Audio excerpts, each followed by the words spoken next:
What's up, everybody? Welcome into the Green Zone. It's the NFL Week 10 College Football Week 11 edition. As always, I'm your host, Sean Redden. We have 13 games to get into to cover on the NFL, so let's just jump right into them. First up is going to be the Falcons at the Colts. Well, at the Colts, the game is technically in Berlin, Germany tomorrow, 9:30 a.m. So make sure you set your fantasy lineups, wake up, and get these bets in because I do have a play on this game. The Colts are a 6.5 point favorite with the over under at 47.5. Colts made a splash at the deadline, probably the splash at the deadline. They traded 2 first-round picks and Adonai Mitchell to the Jets in exchange for Sauce Gardner, who's one of the premier corners in the NFL. Surprisingly, Sauce is expected to play in this one, even though he's only been on the Colts for a couple of days. That being said, it's not a huge factor for me because I really think the Falcons are going to be more of a ground-heavy team in this one. The Colts haven't really faced a tough schedule of opposing running backs this year, and Bijan Robinson should be primed to have a good day in this one. The Colts are also going to be missing DeForest Buckner, who is basically their main key guy in the middle of that defense.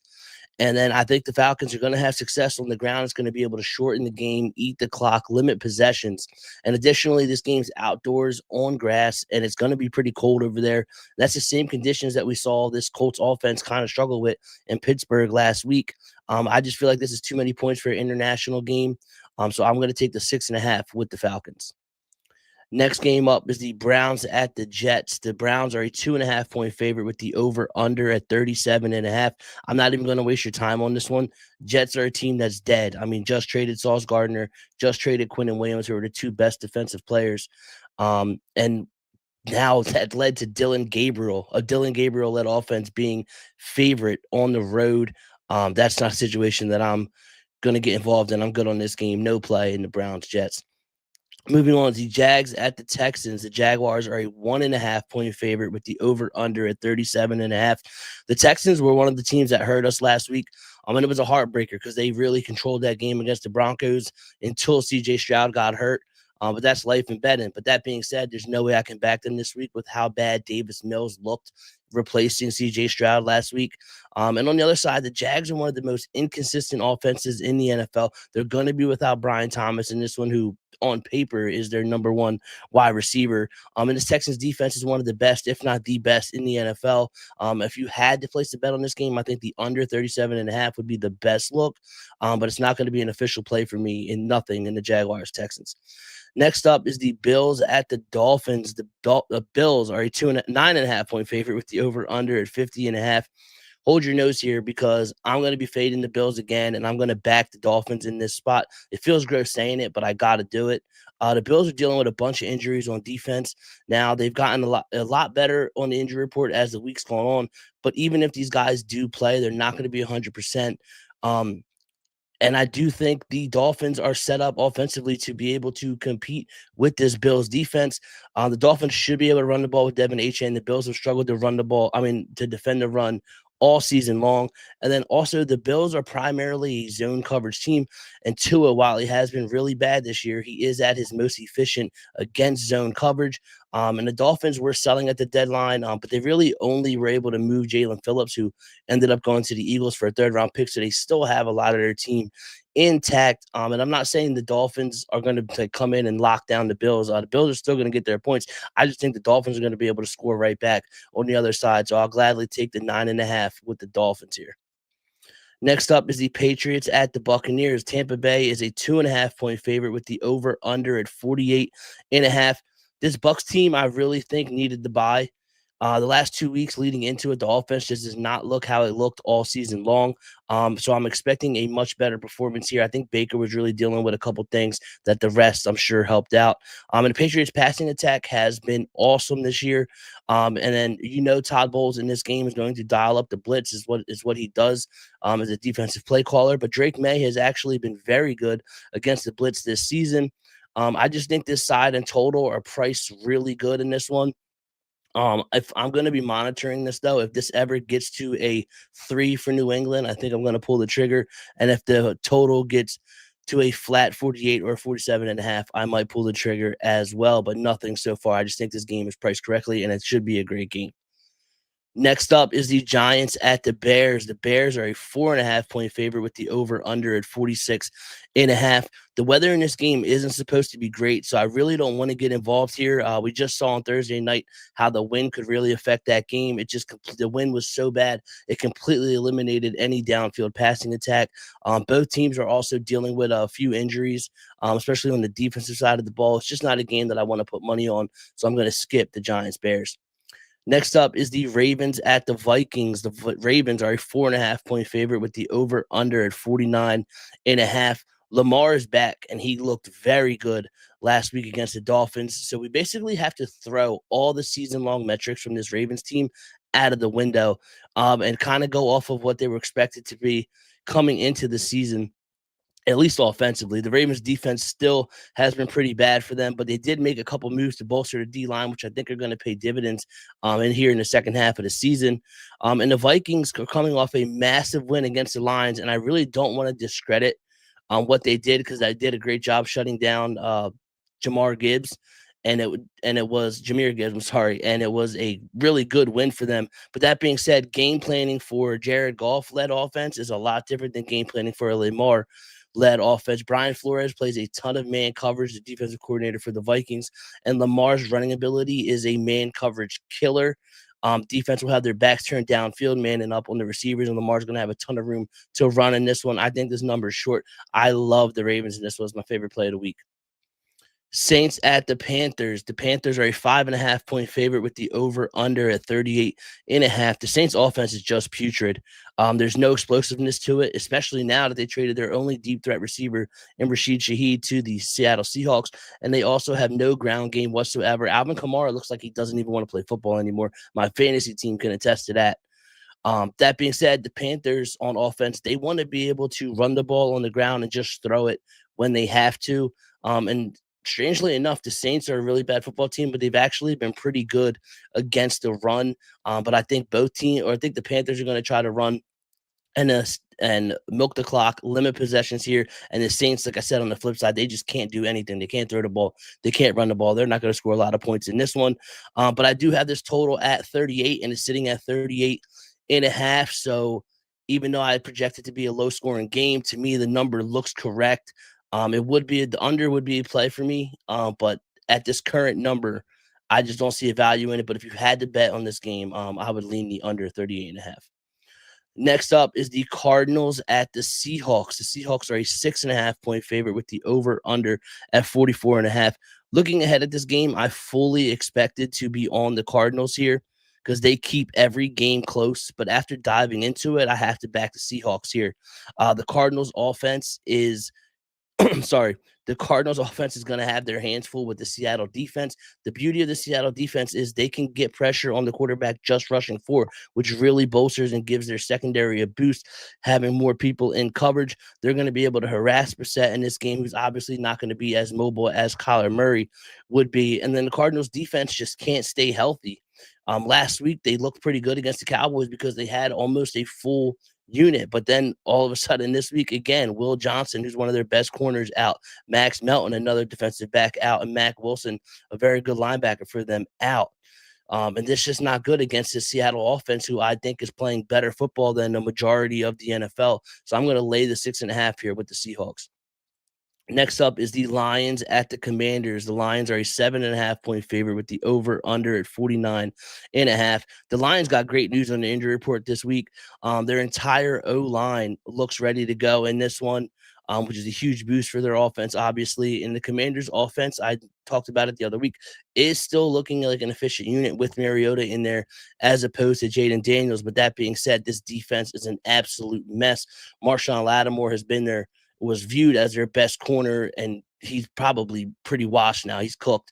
But even he's going to be out on this one, heading to the IR. So I just don't think there's going to be any passing success for the Lions to be able to slow down. I mean, for the Commanders to be able to slow down this Lions offense. So give me the Lions minus 7.5. Rams at the 49ers. The Rams are a 5.5 point favorite with the over under at 49.5. I want to back the Rams in this spot. I really do. But the number's just a little too much for me. I like how their offense matches up with this 49ers defense, particularly up front. But that being said, I want to wait. It's five and it was 4.5 yesterday. Now it's 5.5 this morning. So I don't think I'm actually going to be able to get a bet down on this game because I would need a flat 4 to go ahead and pull the trigger on the Rams, and it doesn't look like we're heading that direction. So it's nothing for me here. Next up is the Steelers at the Chargers. The Chargers are a 2.5 point favorite with the over under at 44.5. The Steelers' offense isn't explosive really at all. They're more methodical and going down the field, and that's going to eat up some time more than hitting big plays, obviously. And then on the flip side, this Chargers offensive line is going to be down Joe Alt, who is a premier tackle in the league. And just so you can't understate how important Joe Alt is to this Chargers offense, in his absence, the Chargers offense averages 6 less points a game. They allow 55 QB pressures without him as opposed to 37 with him. And Herbert's passer rating plummets from 108.8 to 87.3 without Alt on the field as well. I think points are going to be at a premium here. I like the under 44.5 in the Steelers Chargers. Now we head to Monday Night Football. It's going to be the Eagles at the Packers. The Packers are a 1.5 point favorite with the over under at 46.5. I don't think the bye could have came at a better time for the Eagles. They've had multiple linemen dealing with nicks and bruises. So I think the rest was important for them. Saquon had time to rest his legs, and they're also going to get A.J. Brown back in this one as well. And the Packers on the other side are heading in the opposite direction. They've already been struggling to get consistent play from their pass catchers this season, and now they're going to lose Jordan Love's favorite target in Tucker Kraft, obviously towards ACL. Is going to miss the rest of the season, and I believe the Eagles are equipped to limit Josh Jacobs with their D-line, and then Quinyon Mitchell is going to be matched up on Romeo Dobbs outside, and if they want to try to hide Dobbs in the slot, then he's going to draw Cooper DeJean. So I think they're going to do a good job at limiting him as well. I think the Eagles are going to go into Lambeau and get a win here. I don't even want the 1.5. I'm taking the Eagles on the money line plus 104. Now for my red hot locks, in case you missed later, I haven't given out unit sizes. So my weekly red hot locks. Again, if you missed the analysis on why these are bets, you can go back. The show is always available on YouTube after to go ahead and recap and re-listen. So that being said, red hot locks. First one up is Falcons plus 6.5 for 1 unit against the Colts. The Dolphins plus 9.5 for a half unit against the Bills. The Ravens minus 4.5 for 2 units against the Vikings. The Seahawks minus 6.5 for 1 unit against the Cardinals. The Lions minus 7.5 for a half unit against the Commanders. The Steelers, Chargers under 44.5 for a half unit as well. And then we're going to close it out on Monday Night Football with the Eagles money line plus 104 for a full unit as well. So I'm just going to let these scroll real quick on the bottom in case you guys miss anything. Once they go through fully, we're going to move on to college football for later today. I actually have 2 plays here at noon that are going to be kicking off in about 50 minutes. So we're going to go ahead and go on that. College football red hot locks this week are going to be ugly this week, guys. I completely understand if you guys don't want to back me here, but I got to play the numbers. So we're starting off with Temple plus 6.5 for a half unit versus Army. Temple's offense has been decent this year. They are 33rd in havoc allowed, 11th in finishing drives, and they're also top 30 in passing success rate. That they should be able to have it all day to throw in this one, as Army does not have a pass rush. So Simon should be able to have a good game for Temple in this one. And on defense, Temple's defense is pretty bad. I can't sugarcoat that. But Army doesn't throw the ball, and Temple has already seen the triple option this year. I think this one could get a little shootout potential here, but I do like Temple's defense to be able to not stop, but slow down this Army offense a little bit, especially with explosives on the ground. And I think Temple is going to be able to score a ton on this Army defense. So give me Temple plus 6.5 against Army. Next up is going to be Penn State plus 14.5 versus Indiana for a half unit as well. I know this is super ugly, and like I said, I completely understand if you don't want to back this play. But I do think Penn State matches up pretty well and can stay within this number here. They have a very good running game, which is going to shorten the game and limit possessions, take time off the clock. Indiana has been they're a juggernaut. I actually have them power rated as the number 1 team in the country so far this year. But they are 35th in the country in defensive line yards. So Penn State, I think, is going to be able to have success on the ground. And like I always talk about, when you're getting betting a dog, you want to eat clock and shorten the game, shorten the amount of possessions that a team is going to have. And it also hasn't been the usual elite Penn State defense that we've seen this year, but they're still a formidable unit. Where Indiana, I don't think is going to come in here and hang a 50 burger like they hung on a bunch of opponents this year. So give me Penn State plus 14 and a half for a half unit against Indiana. Now the last red hot lock for college football is going. I'm sorry, not the last. I forgot I added Notre Dame this morning. So Alabama minus 10 and a half against LSU for a full unit. LSU fired Brian Kelly, and this is typically a spot where I would like to back a team firing their coach in a motivated spot, but they're dealing with some injuries on defense, and I did not like what I heard from this interim coach this week in the media. He stressed how they want to lean on the running game and they got to establish a run. It's very important. LSU hasn't been able to run the ball all year. They're 109th in the country in offensive stuff rate. They get no movement up front, and this Alabama D line is going to dominate them. And like I said, with these defensive injuries, Alabama's offense should have no issues moving the ball here on this LSU Tigers defense. So I'm more than comfortable laying Alabama here minus 10.5 for a full unit. And now the last college football play of the day is going to be Notre Dame minus 27.5 versus Navy for a full unit. Notre Dame is already familiar with the triple option offense, and they're equipped to really limit what this Navy offense can do. On the other side, this Navy defense is terrible. Notre Dame should be able to hang a huge number in this one, score as many points as they want. Navy just doesn't have the athlete speed or size to match up with Notre Dame. I really think this game plays out to be like a 50-3, like 50-6 type game. I like Notre Dame here, and I'm putting a full unit on a minus 27.5. And now to close out the show, my NFL parlay of the day for the week is going to be 3 legs as always, 1 unit as always, plus 641. And it's going to be the Ravens minus 4.5 against the Vikings, the Seahawks minus 6.5 against the Cardinals, and then the Eagles money line on Monday night against the Packers. Again, that's 1 unit plus 644. Parlay of the day. As always, guys, bet responsibly. Best of luck, and I'll talk to you next week.